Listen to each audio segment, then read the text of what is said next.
This is Introduction to Counseling, Psych 291. It's Section 35, Fall 2021.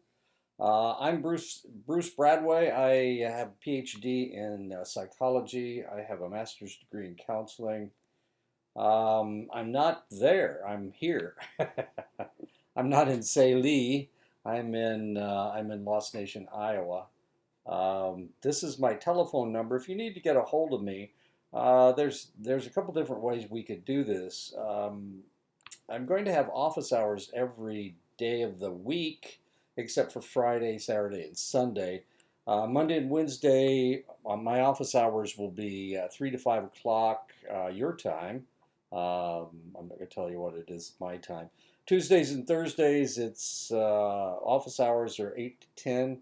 This is the Zoom conference number. This is a meeting number for all 4 days. You should be able to use this. If it doesn't work, we'll figure something else out.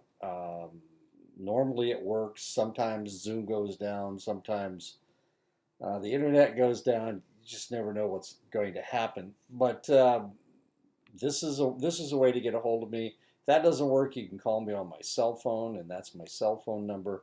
Um, I would first try the email. Try to email me. Now I don't read my email all the time. I read it once or twice a day. Uh, Hopefully I remember to read it. But look, I'm 72 years old. I'm 72 years old, and technology. I've watched technology evolve.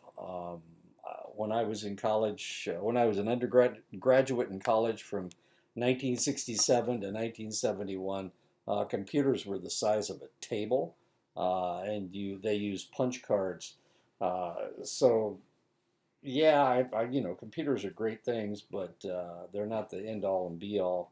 Uh, and cell phones, of course, telephones are attached to the wall, that kind of stuff.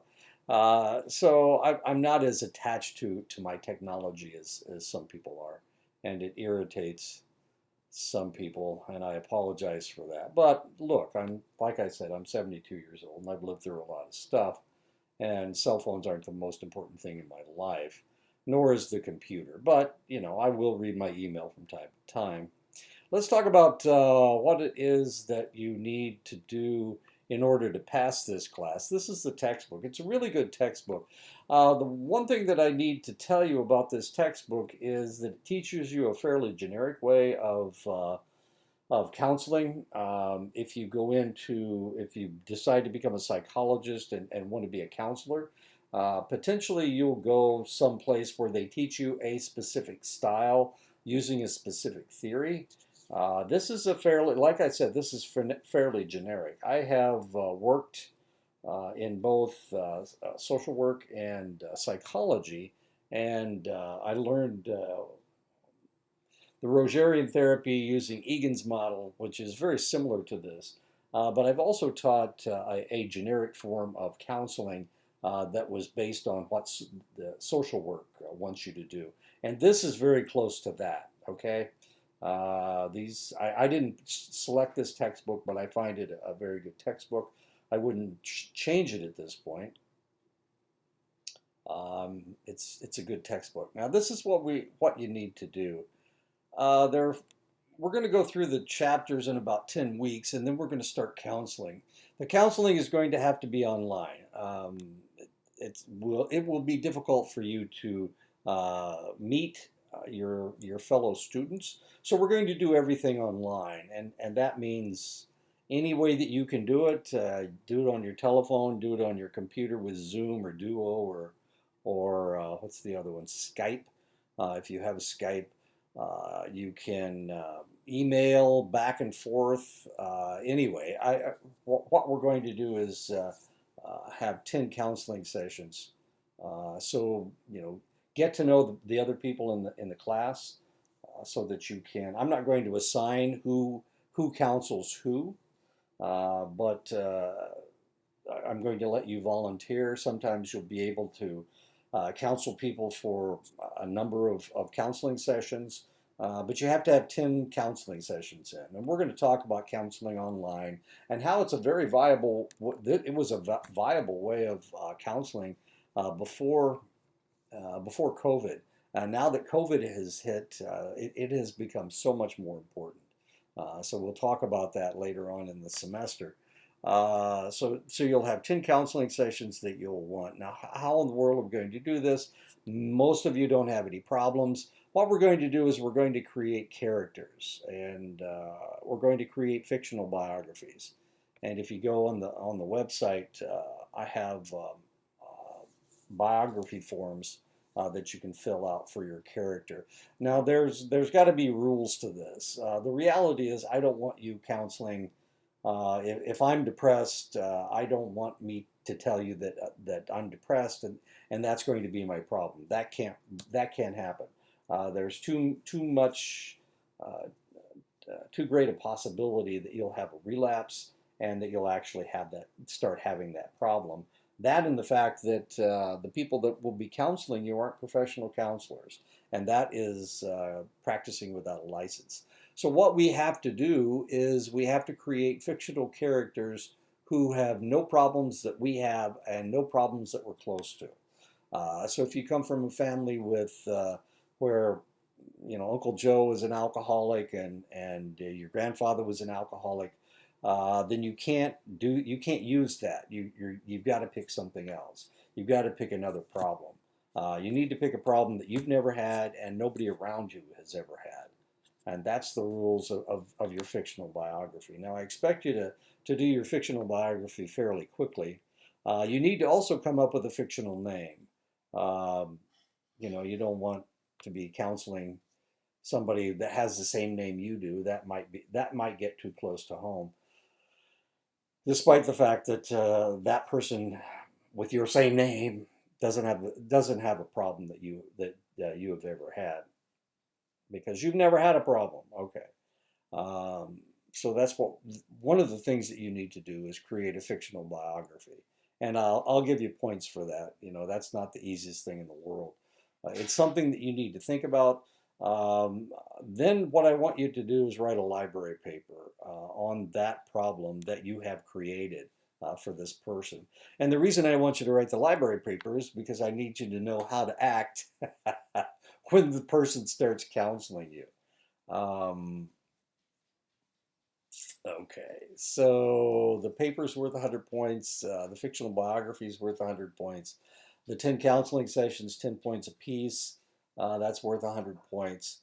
Uh, there's 15 chapters, and you'll get 10 points for each quiz.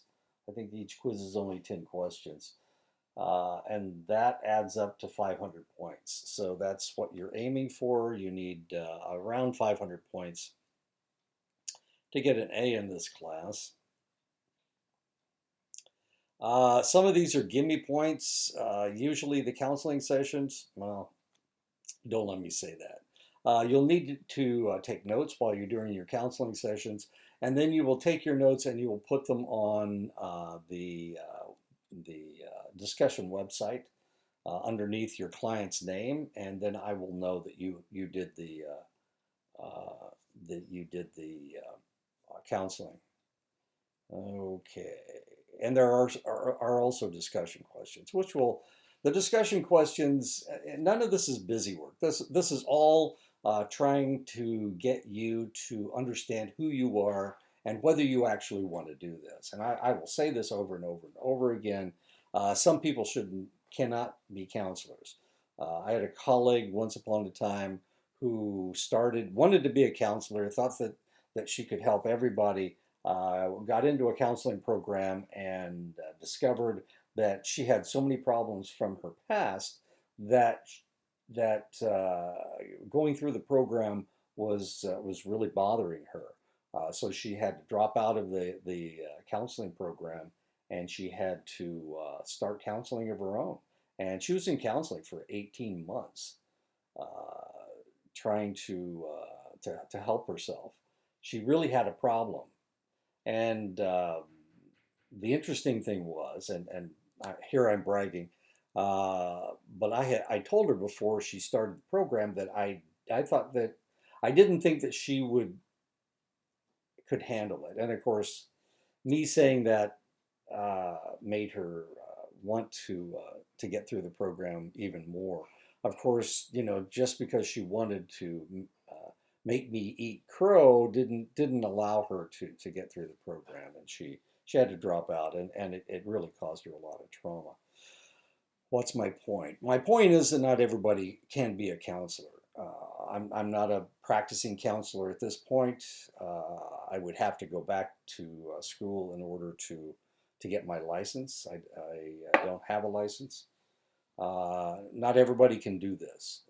And the burnout rate is fairly high on this. So we're going to talk about all of these things. Let me take a quick drink. So that's what you have to do. That's the number of points that you need to pass the class.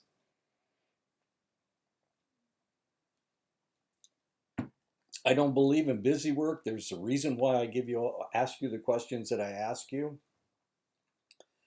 Um, Quizzes, I really don't do quizzes to find out if you know what I'm talking about. I give you quizzes so that you can see what I think is important. Um, I potentially I could have these timed and it's make sure that you get your book closed and all that other stuff. That's not really my point in doing a quiz. My point in doing a quiz is showing you what is important. So, it's I'm trying to teach you this stuff. I'm not trying to find out if you're a genius at counseling. I'm trying to teach you how to be a good counselor. So why don't we go ahead and get started on chapter 1. There we go. And I know, look, he's carving himself out of stone.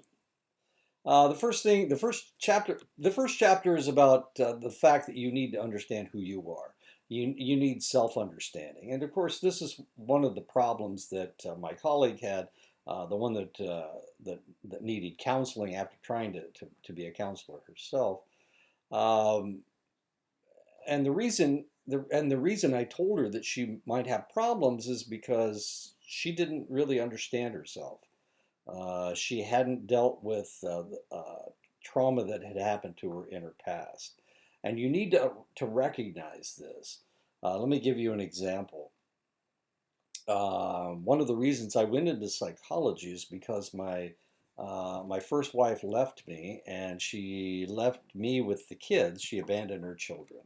Okay, and that didn't make any sense to me. This is way back in the early 70s, and this kind of thing didn't happen. I mean, it just didn't happen. So the reason I went into psychology is because I was trying to understand her, not trying to understand myself. I was trying to understand her, and it bothered me. It hurt me, and I was just trying to figure it out. And of course, my two kids uh, have had abandonment issues ever since. But that's the reason I went into psychology. So if I did become a counselor and somebody came to me who was similar to my ex-wife, it would be very difficult for me to counsel them because I would keep seeing my ex-wife in that person. So you need to understand who you are. You need to deal with your problems, with your trauma, before you can help somebody else. Otherwise, you're going to be interpreting things through the lens of your own relationship, and that's not going to help your client even a little bit. Influences on personal growth. Understand the client's personal beliefs. This is tough. You need to you, you can't change your client to be like you want them to be. You need to understand where your client's coming from. You need to understand where your client's coming from, and you need to accept who they are. Let me give you an ugly example. Once upon a time, I was working as a consultant with a colleague of mine, with a friend of mine, and his job was to determine if people who had sexual offenses and were in prison could be released from prison if they were still a danger to society. We're really tough. We're talking about pedophiles. We're talking about rapists. Uh, it's the things that you say, well, just lock them up and throw away the key. That's not the way the system works. People come up for parole from time to time, the Manson family and all that. So one of the things that we needed to do was to understand them from their point of view.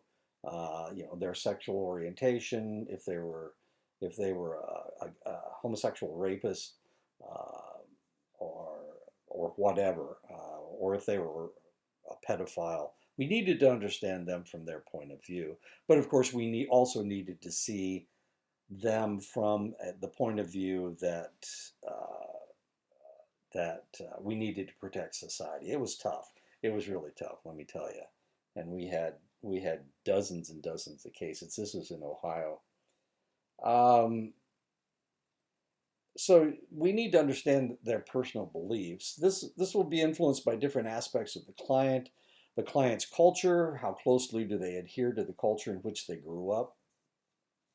Now, being on the reservation, you're potentially, if you start working on the reservation, you're going to be dealing with a lot of individuals, and they may not recognize their culture like you do. You may have a stricter idea of what Navajo culture is supposed to be. They may have a strict view of what Navajo culture is supposed to be. You may spend your first 5 or 6 counseling sessions arguing about spirituality. But you have to understand, you have to talk to them so that you can understand where they're coming from. They may be one of those high school kids that are very rebellious. They're goths. They wear skulls all over, which is, I mean, grossly taboo as far as the Dene culture is concerned. Everything may have skeletons on it, as weird as that is. So you need to understand them from their point of view. You cannot pick and choose. I don't want to deal with this person because they're not, they're from Utah, and their culture is too alien to me. The other thing that might happen to you is that you might get a client who is not Navajo. They may be Utes, or they may be, I had a good friend when I first arrived at Saley who was a Comanche. Um, he was a really nice guy, but he was a Comanche, and I had actually lived in California right beside the Comanche reservation. Well, they don't really have a reservation; they have tribal lands, but around the Comanche, and they're really nice people, or at least they were to me. Um, but their ideas, they're Plains Indians. They're not Southwestern Indians. So they're buffalo hunters. They're they're patrilineal. All of this stuff is completely alien to somebody on the Navajo reservation. So my point is that you got to recognize who they are and accept them for the culture that they come from. The clients may be a different race. They may be African American. They may be Hispanic. They may be white. You know, you've got to accept them for who they are. How strongly do they identify with their racial structure? If they're Navajo, we've already discussed this. If they're Navajo, how traditional are they? Do they know how to butcher sheep? Uh, do they, wear dark clothes? What what is how are they? Who are they? If there's more than one race represented, which is the most important?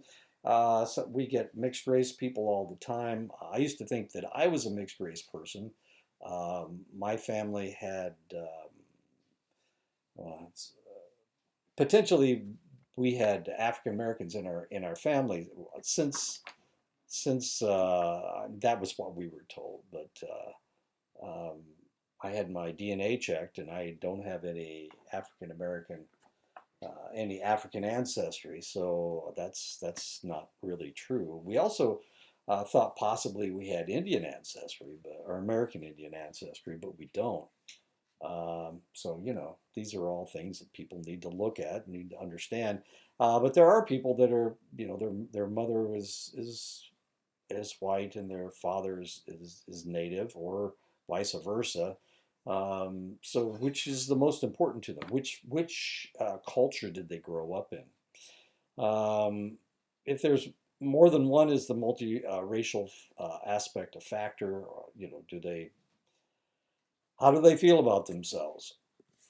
Who do they think they are? Counseling needs to recognize that their own culture might influence the way that they see and interpret their clients. This is real. If you think of white people as the enemy, if every time you go to a ceremony they talk about white people, the Billigana are the enemy, how in the world are you going to counsel somebody if you have that feeling about this select individual? You need to be able to accept them for who they are, or you potentially there aren't that many African Americans in your part of Arizona. Well, how do you feel about African Americans?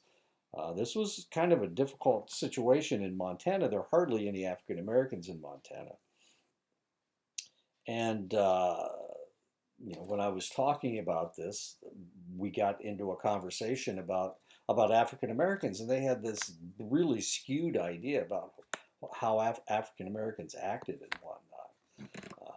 I was just a bit shocked and very dismayed, because here I am. I'm trying to teach people this concept, and they had a very odd idea about what African Americans were like.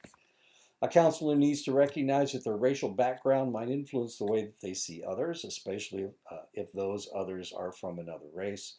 Like I said, if you see white people as the enemy, or Americans as the enemy, or Mexicans as the enemy, or Spanish as the enemy, you need to change your way of looking at things. If you can't counsel an African American because they're African American and you don't like African Americans, you can't counsel them. You can't. You're probably in the wrong game. This is just not something you need to accept people for who they are. Counseling needs to come to grips with their own ethnicity and how that influences who they are and how they see others. And this is very important as far as the Dene people are concerned. If somebody's from the Laguna Pueblo or has ancestry from the Laguna Pueblo, and they identify as a Laguna or a San Juan or Taos, or what else is there? I'm sure a Pima or Zuni or Tahana O'odham or whatever, then you need to accept them for who they are, and you need to be able to talk to them, and you need to understand their culture. And this may not be the easiest thing in the world. Self-understanding is an essential step in understanding your clients. There are multiple influences on how you see yourself and interpret the world around you. Your culture, your race, and ethnicity are important. Your gender and sexual orientation are influential. Your socioeconomic status, spirituality and religion, life stage, family of origin, and disability or ability are influential. The level of stress demands on your life is important as well. All of these things add up to who the hell you are. And all this can change the way you look at things. When I started to work on my PhD, we went to Indiana University to do our summer counseling sessions.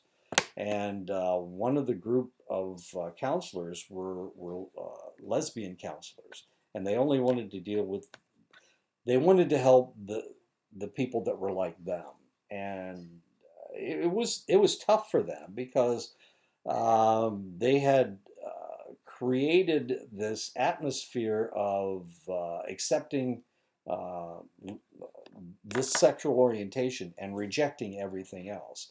So it was really tough for them to counsel people that were not they're not female. Certainly had a difficult time with males, but they also had a difficult time with heterosexual females. They had a difficult time with homosexual males. It was really kind of curious, and they needed to get over this in order to get through the program. They wanted to work in a lesbian counseling center, uh, but in order to get their counseling license, in order to get through the program, they needed to be able to counsel anybody, and that was kind of tough for them because they were coming from that point of view. Influence of culture, race, and ethnicity. Multicultural competence is a significant predictor of satisfaction in counseling. Not the easiest thing in the world. You've got to be able to accept everybody, and that's not always easy. And the other thing is that people want to be counseled by people that are like them. So it might be difficult for this person to accept you as a counselor. Difficulties may arise from unacknowledged differences in perception. Um, this is one of the reasons, since I've been, this is my sixth year of teaching at Dene College. And since I've been there, I have told myself that I didn't really need to learn the Dene language. I really didn't think that that was right. And the reason I don't want to learn the language is because I don't want my pronunciation and my interpretation of your language to influence anybody. That's this is your language, and it's not for me to interpret your spirituality or what you say uh, with my own perceptions.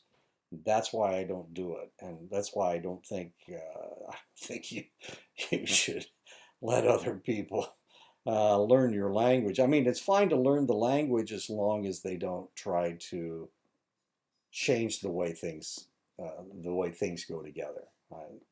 I don't know if I've said it very well.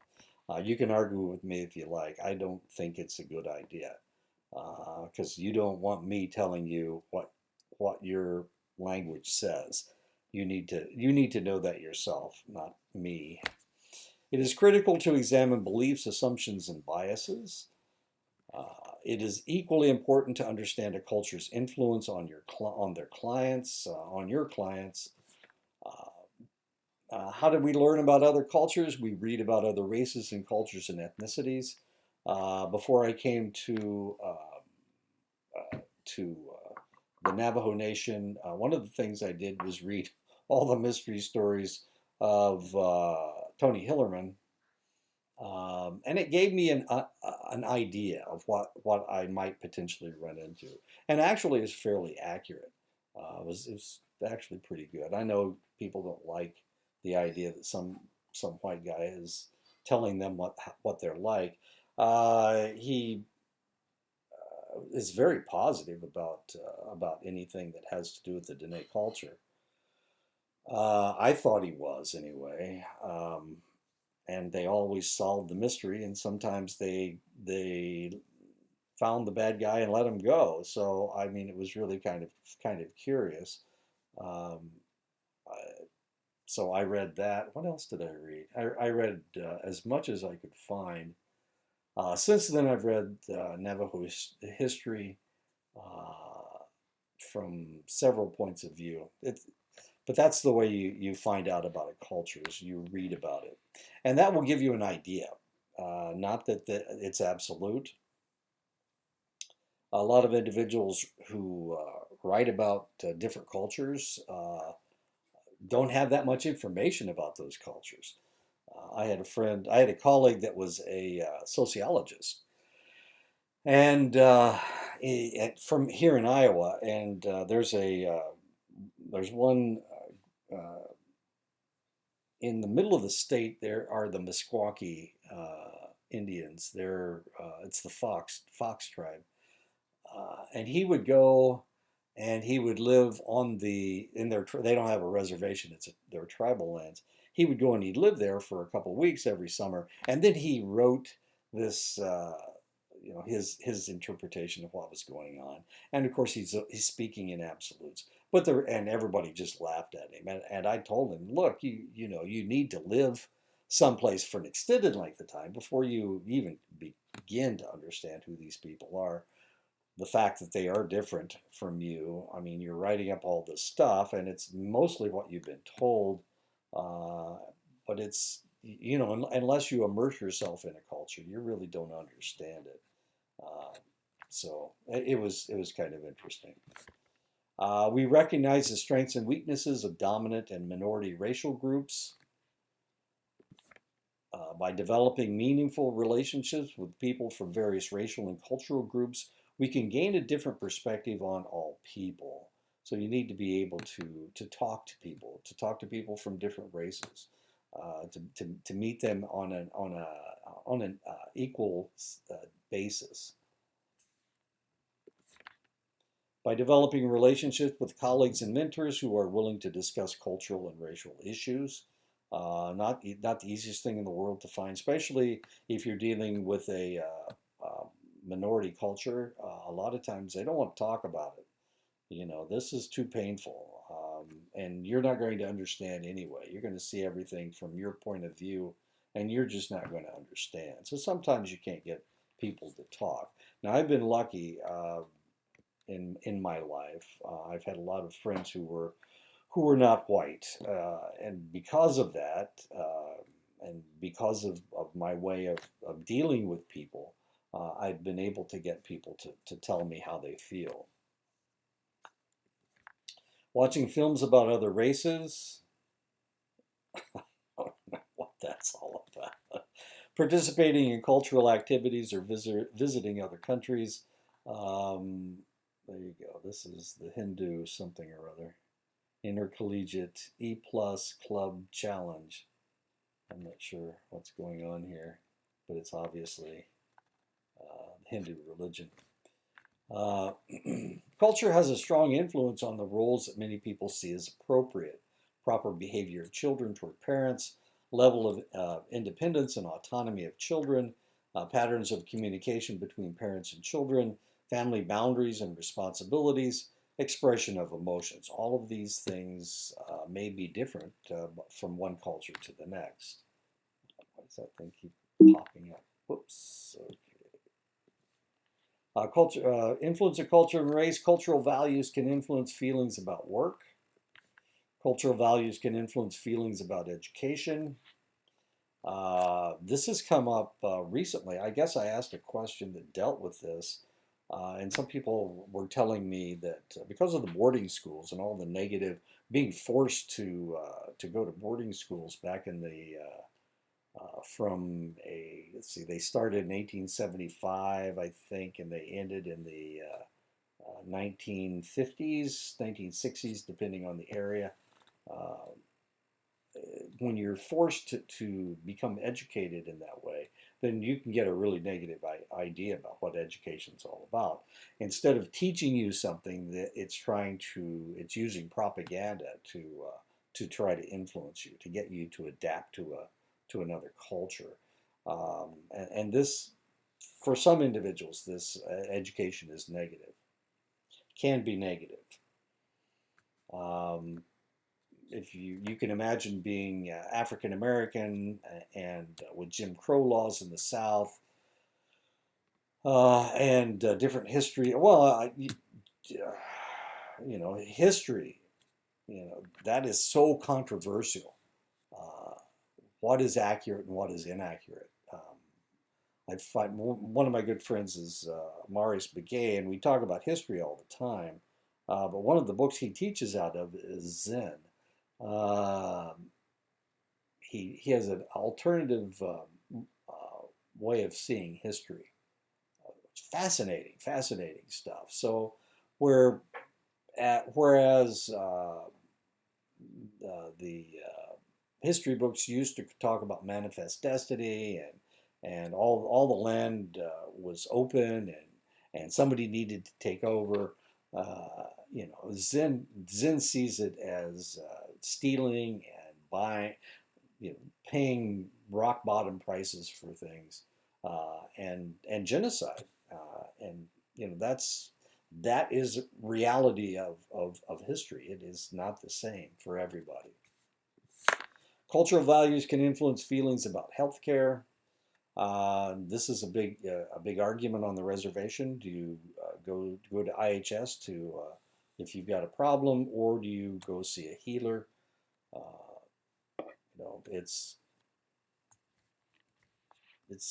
and a lot of people have the same argument. Cultural values can influence feelings about religion, and there are tons and tons of religions out there. Christianity is not the only religion there is. This is Christianity here. Of course, these guys, this is in South America. This is the Muslim religion. I'm not sure what that is. This is Buddhism. This is Hinduism. This is Taoism. This is an African religion. This is Nepalese religion, and this is Buddhism, if I'm not mistaken. And they're all probably a little bit different. Cultural values can influence feelings about family structure and responsibilities. In many Asian societies, adult children are expected to provide shelter and care for their elderly parents. In some cultures, parents and other older family members expect to be involved in decisions concerning marriage and money spent by the adult children. When dealing with newly arrived immigrants, language skills may be sparse and local dialects may not be understood. The children of new immigrants may feel torn between their native culture and the new culture. I have a former student from Bangladesh. Came over about 10 years ago, I think. What year is this? 20, yeah, about 10 years ago. And he graduated from Ashford University, where I used to teach. And I've been helping him get into graduate school and whatnot. But he's been here for 10 years, and his language skills haven't really improved that much. And the reason is because I'm laughing. I'm sorry. The reason is because he didn't want to room with Americans. He wanted to room with other foreign students. So when he was at Wright State getting his PhD, he roomed with that was me hitting a fly, or missing a fly, actually. He roomed with a student that was from China, and he didn't improve his language skills. So I was really surprised last time I saw him. I actually helped him go to his next job in Duluth, Minnesota, and sometimes I couldn't understand what he was saying. Often people of different races or cultures have different expectations of the practitioner and the counseling process. Researchers have discovered that Asian clients value insight and personal growth, but they tend to prefer expert guidance, advice, explicit instructions, structured problem-focused suggestions. And this is really something that I noticed in my student from Bangladesh. He wanted me to tell him what to do. He kept asking me questions, I've known him for 10 years, but every time he has a problem, he'll call me up and he'll ask me what I think he should do, and he wants me to tell him. He wants me to tell him what to do. Sometimes he takes my advice, and sometimes he doesn't take my advice. But it really was kind of irritating in the beginning that he wanted me to plan his life for him. And of course, that's not. I'm a counselor. I'm not supposed to tell you what to do. I'm supposed to give you suggestions, and you pick from a list of 5 things that you need to pick what you want to do. But he didn't want that. He wanted me to tell him one thing, and that's what he was going to do. For those of you who don't know where Bangladesh is, it's north of India, in the Sea of Bengal. It's between China. It's got China on one border, and it has India on the other border. Used to be East Pakistan. It's a Muslim country. Most of about 70% of India is Hindu, and it's about 30% Muslim. Pakistan is 100% Muslim, and so is Bangladesh. Anyway, it's in South Asia. When dealing with American Indians, a counselor has to gauge how traditional the individual is as to determine proper, appropriate, and timing of eye contact, how directly to come to a point in a conversation, personal space, and facial expressions. I've been dealing with a colleague who is Dene, and every time I talk to this individual, they tell me the same story, which is, and if I had, this isn't my first powwow. I taught for 10 years up in Montana on an Indian reservation. So if I hadn't gone through that process, it would be fairly redundant, and I might be impatient.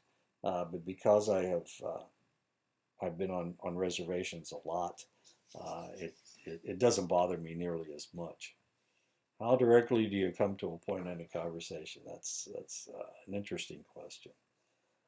Anyway, and like I said, not all. Well, I don't know if I said this, but not all American Indian tribes are the same.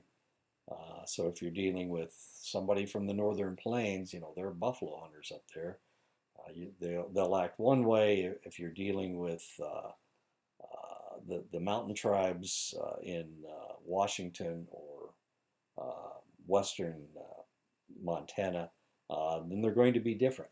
Let me give you a quick example, a funny example, where on the northern plains they don't have a lot of moose. Don't come down very often, but so on the northern plains with the buffalo hunting tribes, when they talk about moose, they mean you're strong, like a moose. Moose is the largest land animal um, in North America. So it means you're strong, you're powerful, like the moose. But if you go up into the mountains with the mountain tribes, and you talk about being moose, it mean, it means you smell like one. So I had a friend that went up to. He's from the northern plains. He's a buffalo hunting from one of the buffalo hunting tribes, and when he was up dealing with these individuals, he kept saying, "Oh, you're really moose." When he's talking about these guys moving these boxes and whatnot. "Oh, you're really moose." He's trying to be indigenous, I guess. Anyway, and of course they were just a little bit offended. They had been around the the buffalo hunters before, and they knew that their definition was a little bit different. But then when they called him moose, they laughed because they weren't talking about his strength; they were talking about his smell. The dominant culture in the United States, the dominant culture is the white culture. Because of the dominance of the culture, whites tend to be given institutional benefits referred to as white privilege. Despite the fact that Tucker Carlson doesn't believe in it, white privilege does exist. Whites often do not recognize that they are privileged because it is the norm. Just like attractive people don't recognize that they are privileged, tall people don't recognize that they are privileged, athletes don't recognize that they are privileged. You get away with stuff if you're pretty, tall, or athletic. And I don't know what Tucker Carlson is. I wouldn't call him pretty, that's for damn sure. Anyway, he doesn't believe in privilege. And if you're getting a privilege, usually you don't recognize it. Um, okay, I'm not going to tell you that story anyway. I'm none of the, well, I'm fairly athletic, but I'm 5'6", and I would call myself attractive. Nobody else ever has. Women and men are different. They respond differently to the same stimuli and therefore must be approached differently in therapy. Research shows that male and female brains are different. The male brain is a little bit bigger than the female brain. Uh, he's a larger, males tend to be larger than females, human females, but the human female brain has a larger corpus callosum, so there's more communication going on between their left and right hemispheres. Which one's smarter? They're about the same. Sex is based on genitals. Men are born with penises, women are born with vaginas. But the difference in brain structure begins after about the 6th week.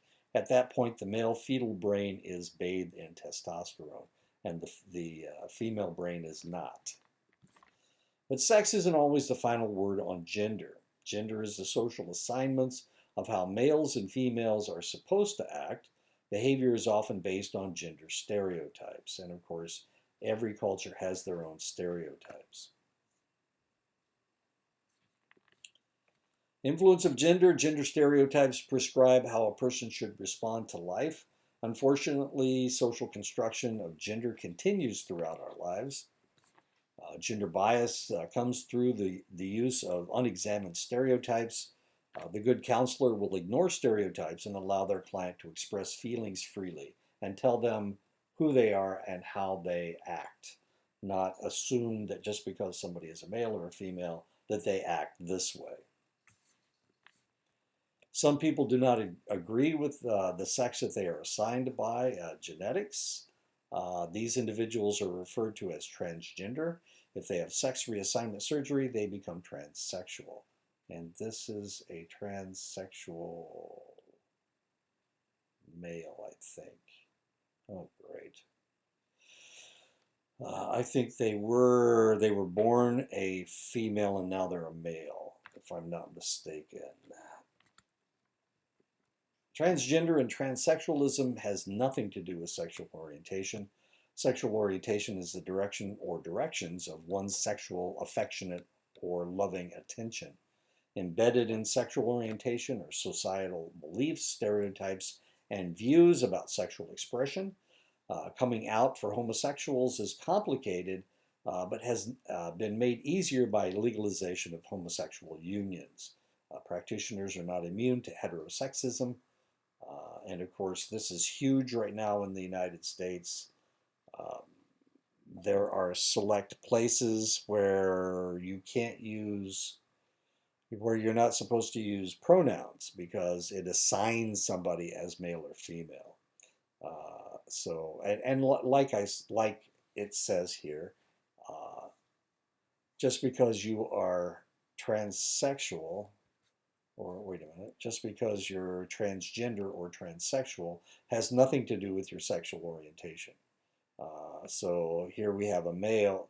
This person was genetically a female at birth, and now they are a male. Does that mean they want to have sex with females? And the answer is, nobody knows. Nobody knows until this person expresses their sexual orientation. Uh, Influence of socioeconomic status. Socioeconomic status refers to standards and measurements of economic wealth and structures. Socioeconomic status is especially efficacious in capitalist economies where wealth dictates your position in society. And of course, we live in a capitalist society. It's really kind of interesting because the psychology department is a social science, and attached to the social science department is the business department. So we're business and social sciences, SBSS, which is really kind of interesting because they are talking about an incubator and getting more businesses on the reservation. And it's difficult for them to talk about this because the Diné culture is not capitalist. It's not capitalistic. But in order for them to promote this, they have to talk about capitalism. It's a very interesting conversation to listen to them talk about the business people. I mean, all those crazy business people. I'm kidding. They're all my friends, especially Patrick Blackwater. He's funny. last last Halloween. or 2 Halloweens ago. I wasn't there the last Halloween, but we always dress up. I always dress up for Halloween. And last two in 2019, he dressed up like me.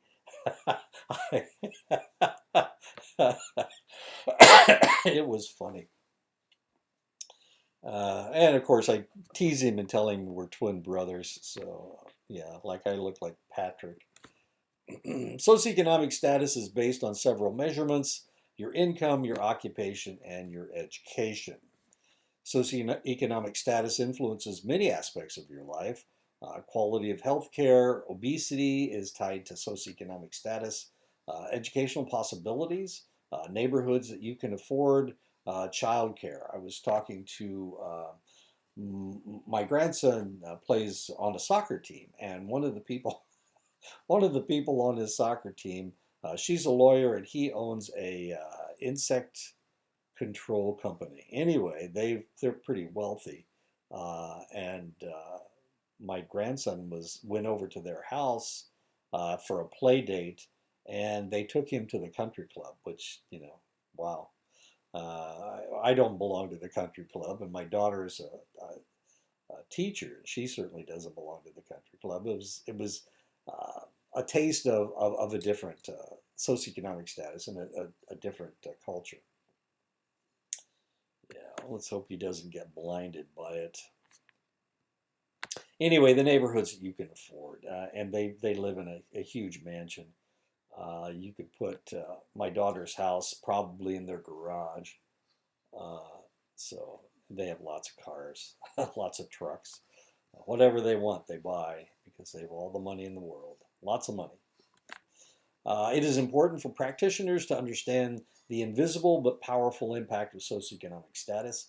The higher the socioeconomic status, the more likely a practitioner will assume success for their client. But this doesn't mean money doesn't have anything to do with sadly doesn't have anything to do with happiness. Uh, well, we can talk about that. I have a different philosophy about life.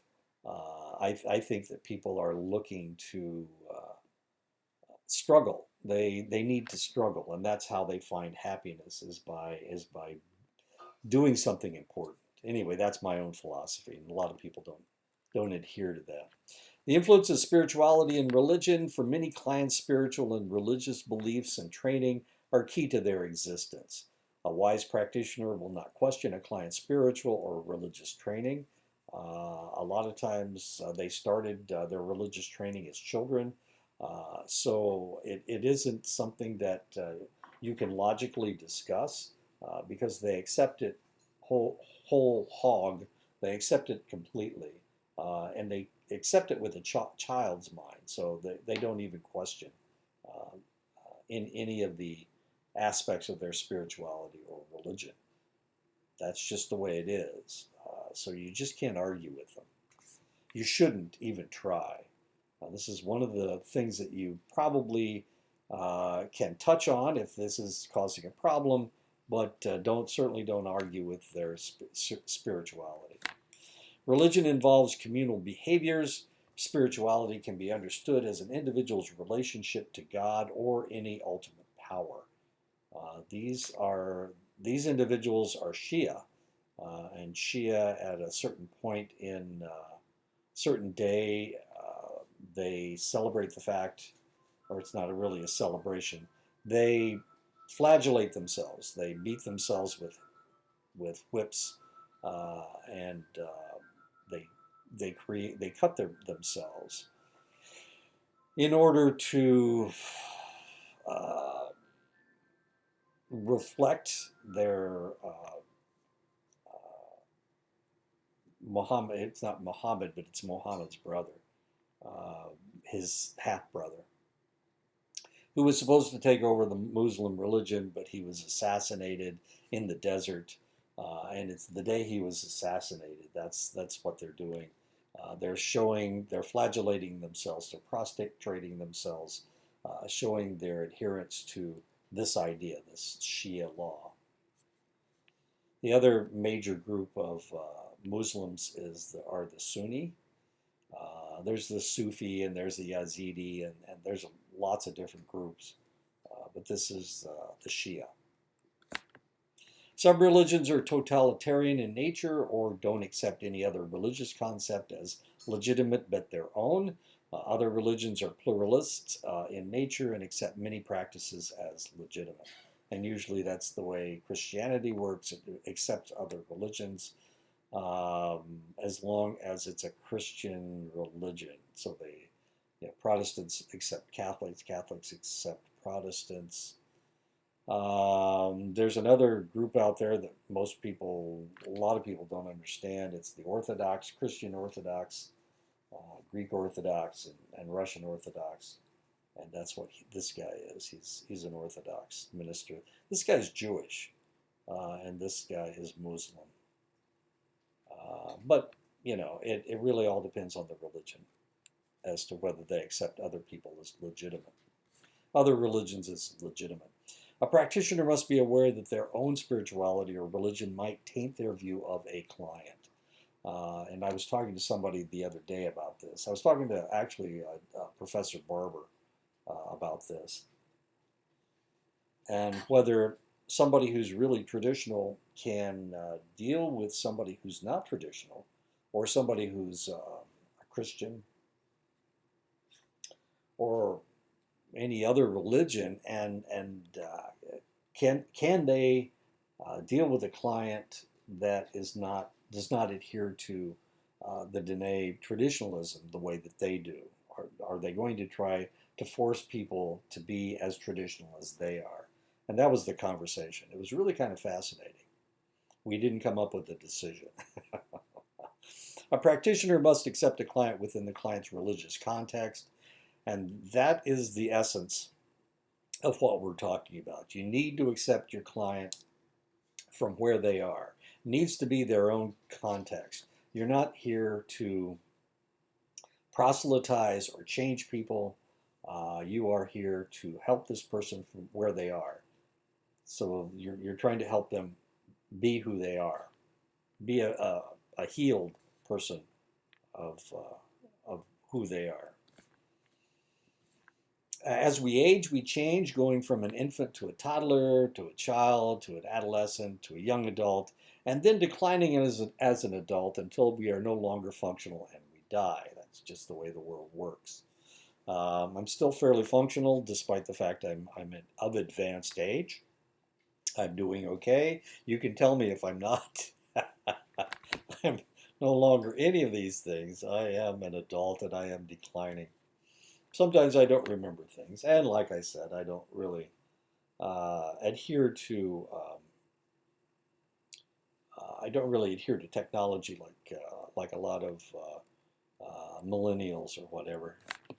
Life stages are influenced by your biological development. Erik Erikson identified 8 life stages that occur in everyone's life tied to a psychological crisis that must take place for the individual to develop normally psychologically. And this is Erik Erikson right here. That's the picture of him. The first stage, life stage, is hope. It's that an infant and runs from birth to the second year. This crisis that must be resolved in the first 2 years is trust versus mistrust. Will the caregiver be there when the infant needs food, succor, or a change of clothing? And of course, the first life stage is hope.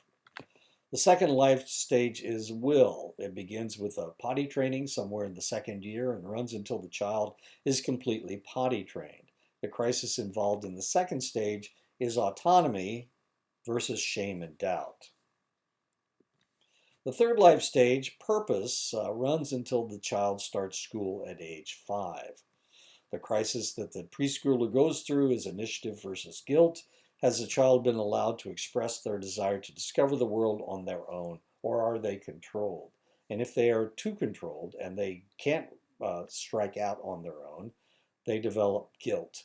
And if they're allowed to explore the world on their own, usually they will develop initiative. The fourth stage, competence, involves going to school and developing a whole new social interaction. The fourth crisis is industry versus inferiority, Will the child strive to compete on an equal level with their peers? The fifth stage, life stage, is fidelity. It encompasses adolescence and all the problems fraught from the transition from child to a reproductive being. The crisis that Erickson identified at this point in life was an identity versus role confusion. Who will I be as an adult? And of course, some people try on different personalities. I'm going to be a rebellious goth. I'm going to be a button-down person that does everything that everybody says. We try on different hats, and this is what you need. You need to decide who you're going to be. The sixth life stage, love, occurs as a young adult. The crisis that Erickson identified at this point in life was intimacy versus isolation. Will I pair bond and have children or remain alone? And actually, there was an article on, today is I'm doing this on the 14th. Yeah, today's the 14th. Anyway, on CNN, they had an article uh, about women not wanting to have children now. And a lot of it has to do with COVID. A lot of it has to do with not wanting to raise a child in a crowded, confusing environment. As curious as that is. The seventh life stage, care, involves getting older and runs through the heart of the individual's working years to retirement. The crisis involved is generativity versus stagnation. And the last life stage, this is where I am right now. I'm in the care stage. I'm trying to help people become something in the future. So hopefully I'm here with generativity, not with stagnation. Well, I'm not stagnant, obviously. I'm teaching. And I taught summer school, and I taught an overload in the spring. Ugh. The last life stage, wisdom, deals with an individual's declining years and ends with death. The crisis the individual faces at this stage in life involves a life well lived or a life wasted, and the crisis is integrity versus despair. And obviously, this person's in despair. Different rates of physical development and social pressures influence life stage decisions. Some people may go through the life stages quickly because they are forced to support their family at an early age. Others may delay getting into adulthood because life situations have not forced them through identity versus identity confusion. When I was at that stage, I started college at 17. This was in 1967. The Vietnam War had been going on since 1965. So one of the things that I needed to figure out was whether I would become a soldier or not. And as it turned out, I went to college for 4 years. In 1971, I joined the Air Force, and I was there. So yeah, sometimes you're told what you have to do, and of course, when you're drafted into the military, that's what you're going to do. But if you've ever watched a Seth Rogen movie, a lot of those individuals, and maybe it has to do with pot. Seth Rogen is a big. He owns a marijuana, a cannabis field or whatever. Anyway, marijuana is really important to him. So it seems like if you watch a movie that Seth Rogen wrote or that he's in, there's a lot of identity confusion, no matter how old he is. I'm thinking of what is that stupid movie where he impregnates somebody?